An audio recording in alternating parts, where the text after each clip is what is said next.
Olá, bem-vindo à Biblioteca Moral, Vergonha e Medo, Teoria Tríplice da Contenção. Hoje nós vamos estudar o segundo capítulo do livro, O Dilema das Democracias Liberais, Liberdade Expandida e Contenção Esvaziada, um tema muito importante. Vamos iniciar falando da grande transformação pós-guerra e a assimetria cultural. Vamos lá. O período subsequente à Segunda Guerra Mundial não foi apenas um ciclo de reconstrução econômica. Foi uma reconfiguração civilizatória. As sociedades ocidentais emergiam dos escombros com uma convicção histórica que se tornou cláusula de pedra do novo pacto político. O horror totalitário não poderia, sob nenhuma hipótese, ser normalizado outra vez. O nunca mais deixou de ser lamento e passou a ser arquitetura, o que é completamente inteligível e correto do ponto de vista dogmático. Nesse quadro, as democracias liberais elegeram a expansão das liberdades individuais como princípio organizador central do contrato social. Direitos civis, garantias processuais, limitações do poder estatal, proteção contra coerções e interferências, tudo isso foi alçado à condição de fundamento moral e institucional do mundo livre. A escolha foi compreensível, moralmente necessária e, em larga medida, historicamente virtuosa. Mas ela produziu uma assimetria estrutural que raramente é examinada com frieza. Enquanto sociedades investiam energias imensas em ampliar o campo do permitido, negligenciaram em proporção equivalente ao fortalecimento dos mecanismos internos que regulam o exercício responsável dessa liberdade recém-ampliada. Vou voltar. Enquanto sociedades investiam energias imensas em ampliar o campo do permitido, negligenciaram, em proporção equivalente, o fortalecimento dos mecanismos internos que regulam o exercício responsável dessa liberdade recém-ampliada. Eis aqui o problema. Essa assimetria não decorreu de mero descuido. Ela apoiou-se numa compreensão incompleta da dinâmica da ação humana em ambientes livres. Isaías Berlin, ao distinguir liberdade negativa e liberdade positiva, fornece aqui uma chave decisiva. As democracias do pós-guerra concentraram-se quase exclusivamente na liberdade negativa, a liberdade de coerção e proteção contra o poder arbitrário, e relegaram a segundo plano a liberdade positiva, entendida como capacidade efetiva do autogoverno, da autorregulação e o uso prudente da autonomia.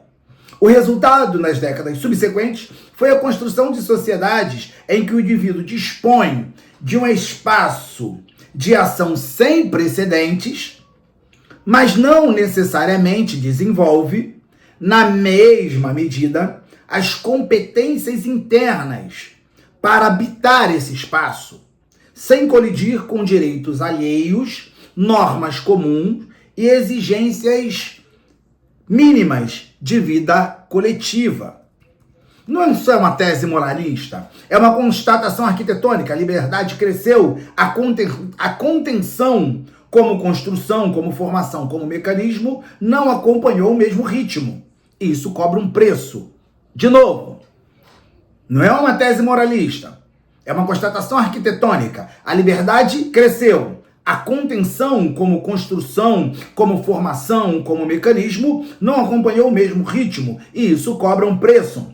A educação pública, historicamente carregada não apenas de transmissão de conhecimentos, mas também de formação de caráter, de socialização de valores cívicos compartilhado, foi progressivamente reorientada para uma visão mais estreita. Sobre a influência de correntes pedagógicas que enfatizavam uma neutralidade axiológica do Estado, o que é justo, e o respeito absoluto à autonomia emergente da criança, o que é justo, a escola foi abandonando a transmissão explícita de referências morais, como documenta Diane Ravitch, Esse movimento não foi apenas pedagógico, foi político. Era uma rejeição consciente de modelos educacionais associados no imaginário do pós-guerra e a nacionalismo agressivos, doutrinação religiosa e adestramentos patrióticos que lembravam os excessos do passado. Ok, em princípio faz sentido. Essa rejeição era legítima. O problema foi que ela se perdeu ao cortar a peça inteira para remover as partes defeituosas. Então o propósito em si era um ótimo propósito. Mas à medida que foi remover as partes defeituosas, foi cortada a peça inteira. Ao confundir a transmissão de mecanismos regulatórios internos com imposição de conteúdos morais específicos, as sociedades liberais cometeram um erro categorial com consequências duradouras. Não se tratava de escolher entre doutrinação autoritária e neutralidade absoluta.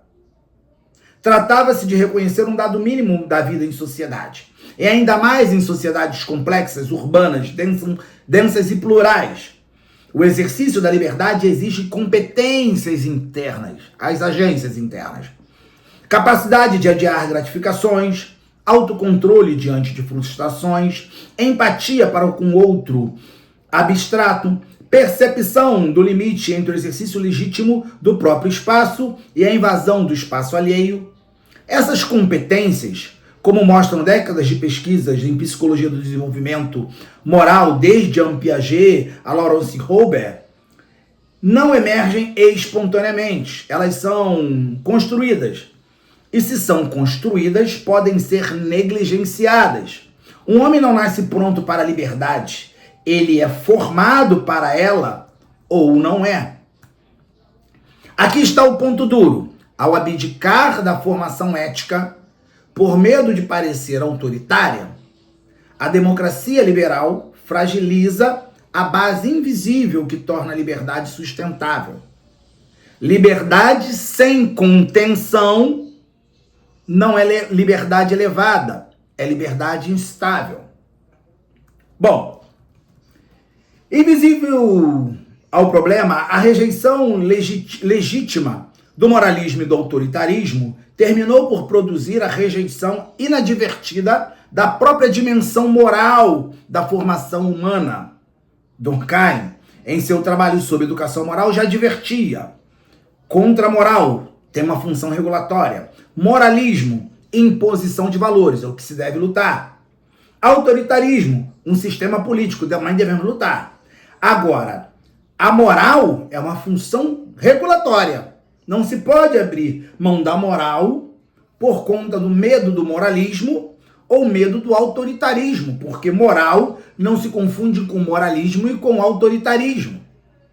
Essa equivalência é a engrenagem, esse risco ao distinguir moral como fato social, o conjunto de regras internas que torna possível a vida coletiva, e moral como dogma, sistemas específicos de crenças impostos por autoridades. As democracias liberais, em sua correta recusa ao segundo, sacrificaram também o primeiro. Jogaram fora com a água suja o recipiente. Então a moral como dogma é uma coisa e a moral como fato social é uma outra coisa. Bom, continuo. Eu vou pulando de vez em quando, porque é muito grande, daria, sei lá, 1 hora aqui de vídeo. A gente vai ajustando. O ensino da ética nas escolas exemplifica a dinâmica. Currículos outrora explícitos de educação moral cívica, religiosa, com todas as ambiguidades e excessos, foram substituídos por um ensino de valores. Ou, mais recentemente, por programas de habilidades socioemocionais. À primeira vista parece modernização ética. Na prática, há uma mutação de natureza. Valores tornam-se preferências individuais, habilidades emocionais tornam-se instrumentos para o sucesso pessoal. Ética deixa de ser o cultivo de caráter e passa a ser treinamento de performance. Parece que houve uma evolução, né? Martha Nussbaum observa com precisão que democracias não se sustentam apenas por instituições formais e por regras procedimentais.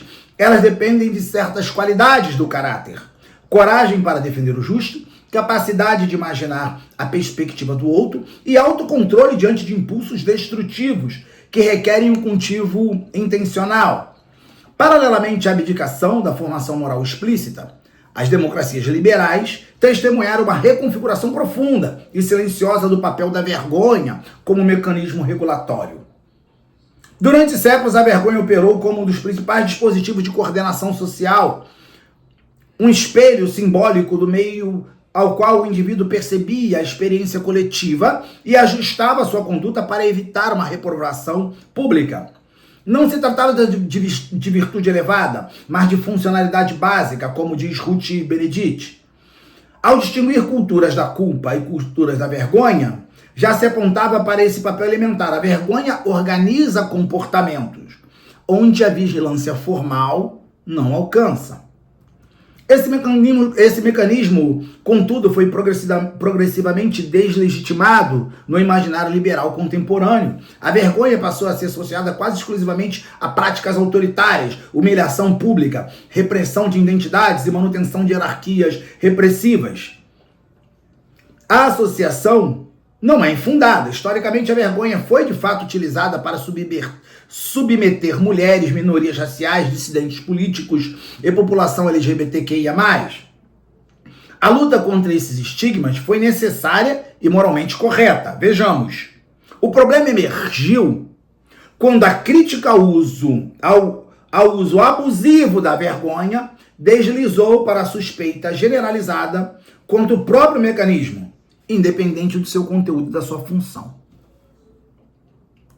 Ocorre aqui uma nova confusão categorial. Não se distinguiu entre vergonha como instrumento de opressão e vergonha como regulador social funcional. O resultado foi a corrosão de um freio simbólico de baixo custo e de alta capacidade, um freio que opera antes da intervenção estatal, antes da sanção penal, antes mesmo da deliberação consciente. Quando a vergonha perde legitimidade, algo precisa ocupar o lugar desse espaço, e raramente o que ocupa é mais sofisticado.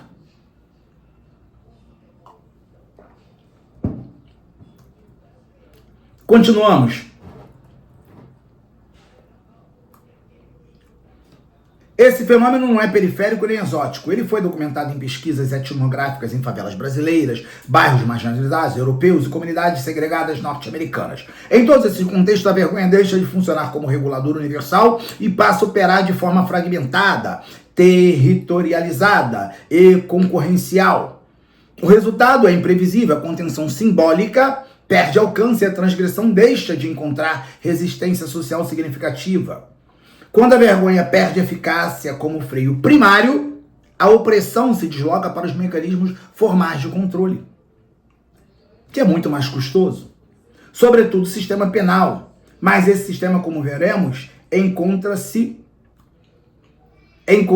ele próprio em crise. Na terceira dimensão do desequilíbrio estrutural das democracias liberais contemporânea, manifesta-se na transformação e frequentemente na erosão da barreira do medo.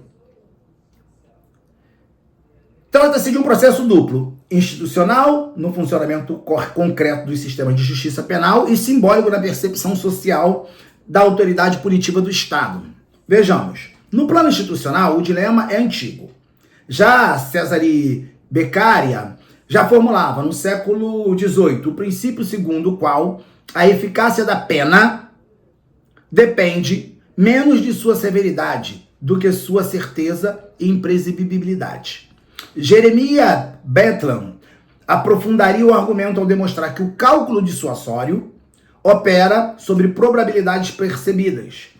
Não são abstrações normativas. A pena rara, ainda que severa, isso é muito importante, uma pena rara, ainda que severa, dissuade menos do que a pena moderada, mais certa. Então a sociedade precisa, ainda que a pena seja moderada, mas é certa, ela sempre será aplicada. Ela tem um fator regulatório social muito maior do que uma pena gigante, mas que ela é incerta, ela não acontece. As transformações processuais nas últimas décadas, contudo, deslocaram-se muitos sistemas penais na direção oposta. Em nome da proteção de garantias individuais, o valor central das democracias liberais, os procedimentos tornaram-se mais complexos, os ritos mais extensos, os recursos mais numerosos, os tempos processuais mais longos. O efeito colateral foi a percepção crescente, nem sempre equivocada, de que a probabilidade real de punição para uma vasta gama de delito é estatisticamente baixa. A essa morosidade soma-se a consolidação da chamada cultura da negociação. Olha só que interessante. Cultura da negociação penal. Como mostram Malcolm Feely e John Lambie, sistemas baseados no plea bargain, transações penais e acordos processuais, transformam a justiça criminal no mercado de riscos administráveis. Vejamos, para o potencial transgressor racional, o medo da punição deixa de ser o medo da sanção e passa a ser o medo de uma negociação mal feita. O impacto simbólico é profundo. O sistema penal deixa de aparecer como resposta certa ao ilícito e passa a ser percebido como variável estratégica de um jogo jurídico. Plea bargain são os acordos de não persecução penal que são feitos com o Ministério Público, onde a pessoa vai lá e confessa a conduta criminal e com isso deixa de ganhar a punição da pena. No plano simbólico, a crise é ainda mais delicada. O Estado moderno, como formulado por Max Weber, fundamenta-se no monopólio legítimo da violência. Esse monopólio, porém, foi historicamente exercido de forma seletiva e algumas vezes opressiva. As lutas do século XX, amplamente justificadas, produziram uma cultura de desconfiança em relação do poder punitivo estatal. Em muitos contextos, essa desconfiança não se limita a abusos concretos, mas alcança o próprio princípio da dissuasão penal. Bom, no caso brasileiro, isso é muito pior, né? A análise envolvida até aqui ganha os contornos particularmente nítidos e consequências mais graves, quando aplicada ao caso brasileiro. O Brasil construiu um laboratório extremo das tensões descritas nesse capítulo. Em poucas décadas, concentrou-se processos que, em outras democracias, ocorrem de forma mais lenta e assimétrica. A expansão acelerada de direito, desmonte abrupto de dispositivos formativos e crise profunda na credibilidade institucional. O resultado foi o afinamento simultâneo das três barreiras da contenção: a moral, a vergonha e o medo, criando condições estruturais propícias à escalada de padrões de transgressões violentas. Essa transformação não afetou todos de maneira homogênea. Nas classes médias e alta, a ausência de formação ética formal foi parcialmente compensada por socializações familiares mais estáveis. Acesso a capital estrutural e expectativas de futuro que funcionam como freios internos. Nas periferias urbanas, em contexto de vulnerabilidade extrema, o efeito foi devastador. Famílias fragilizadas pela pobreza, comunidade com poucos adultos socialmente integrados e horizontes de futuros estreitos criaram ambientes nas quais a formação das barreiras internas ocorreu de forma precária, contínua e simplesmente inexistente. Conclusão. Esse capítulo cumpriu a função deliberada, circunscrita, de descrever um fenômeno histórico estrutural, sem ainda oferecer uma função teórica.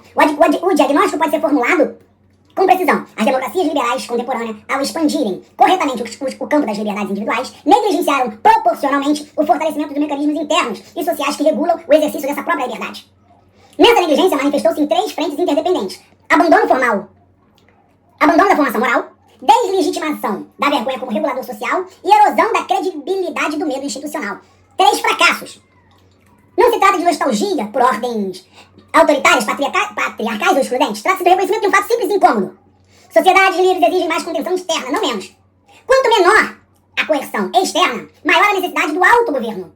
Confundir rejeição do moralismo com a abdicação da formação moral é erro categorial. E erros categoriais cobram juros históricos. O paradoxo está instalado. Liberdades amplas convivem com contenção frágeis.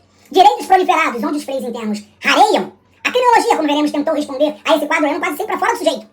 Estruturas, desigualdades, incentivos, contexto, tudo isso importa, mas não esgota a questão. Entre o desejo e o ato existe um espaço funcional, que permanece teoricamente subexplorado. É nesse espaço, anterior à execução, exterior ao cálculo penal clássico, anterior até à deliberação consciente, que opera e falham os mecanismos de contenção. Ignorar esse intervalo é explicar apenas a exceção, o colapso, mas nunca a regra.